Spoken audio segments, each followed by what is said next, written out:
सविस्तर प्रतिक्रियेबद्दल। आणि आपल्यासोबत खासदार सुप्रिया सुळे आहेत। तर सुप्रियाताई, खरं तर मनमोहन सिंग यांना अतिशय जवळून तुम्ही ओळखतात, त्यांना त्यांची जी कारकीर्द आहे ती देखील तुम्ही पाहिलेली आहे, जेव्हापासून तुम्ही संसदेमध्ये जात आहात तेव्हापासूनची, आणि त्याच्या अगोदरची देखील तुम्हाला माहिती आहे। आज मनमोहन सिंग आपल्यातून गेलेले आहेत, आपण काय गमावले असं आपल्याला वाटतंय? एक खूप मोठा कर्तृत्ववान भारताचा सुपुत्र आपण आज घालवलेला आहे।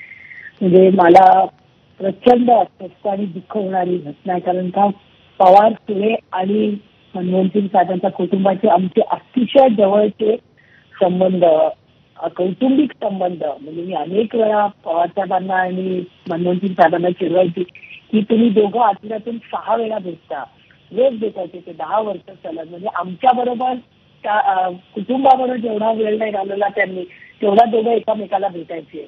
आणि एक अतिशय मोठ्या मनाचा दिलदार कर्तृत्ववान सुसंस्कृत नेता, आणि त्यांनी भारतात तर इकॉनॉमी मध्ये नवीन निर्णय हे तर घेतलेच, पण त्याचबरोबर इंटरनॅशनली परदेशातही जाऊन जे नातं त्यांनी अमेरिकेबरोबर असेल, अनेक मोठ्या देशांबरोबर जे बेस तयार केला, त्याच्यात म्हणजे एक्सटर्नल अफेअर्सचं जे अतिशय उत्तम काम, प्रेसिडेंट ओबामांचं आणि त्यांचं नातं, किती अशा गोष्टी मी तुम्हाला त्यांच्याबद्दल सांगू की त्यांनी ज्या पद्धतीने ती नाती जपली, त्याच्यामधून पॉलिसीज बदलल्या, आणि भारतातली इकॉनॉमी मधली सगळ्यात मोठी क्रांती मनमोहन सिंग साहेबांच्याच काळात झाली। सुप्रियाताई, कायमच विरोधकांकडून त्यांच्यावर अनेकदा त्यांच्या मौनाबद्दल टीका देखील केली गेली, पण त्यांनी टीकेला न जुमानता देशहिताचे संकल्प साध्य करू शकणारा एक भक्कम नेता असे म्हणून देखील ते उदयास आले।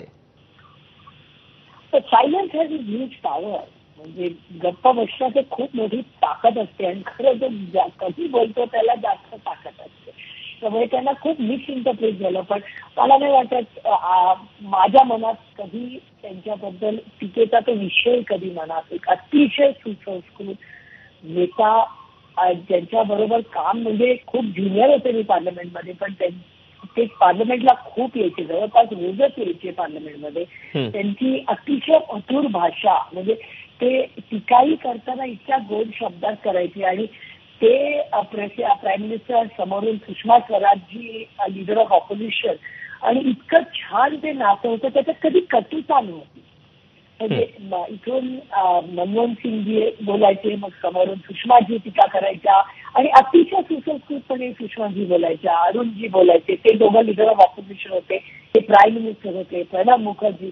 म्हणजे माझं भाग्य की पार्लमेंटमध्ये या एवढ्या मोठ्या नेत्यांना मला बघायची संधी मिळाली, आणि आज ना सुषमाजी आहेत, ना अरुणजी आहेत, ना प्रणब दा आहेत, आणि आज मनमोहन सिंगजी गेली आमच्या। म्हणजे मला अतिशय दुःख येणारी ही बातमी, आणि मी आणि माझे आई वडील दिल्लीमध्ये दरवेळी दिल्लीला आम्ही पार्लमेंटच्या सेशनमध्ये मनमोहन सिंग साहेबांना भेटायलाच जायचो, आम्ही दर ट्रिपला जायचो। सुप्रियाताई, आपल्या भावना नक्कीच समजू शकतो, पण तुर्तास धन्यवाद आपण ही प्रतिक्रिया दिली त्याबद्दल। माजी पंतप्रधान मनमोहन सिंग हे कालवश झालेले आहेत, आणि या सगळ्यानंतर आता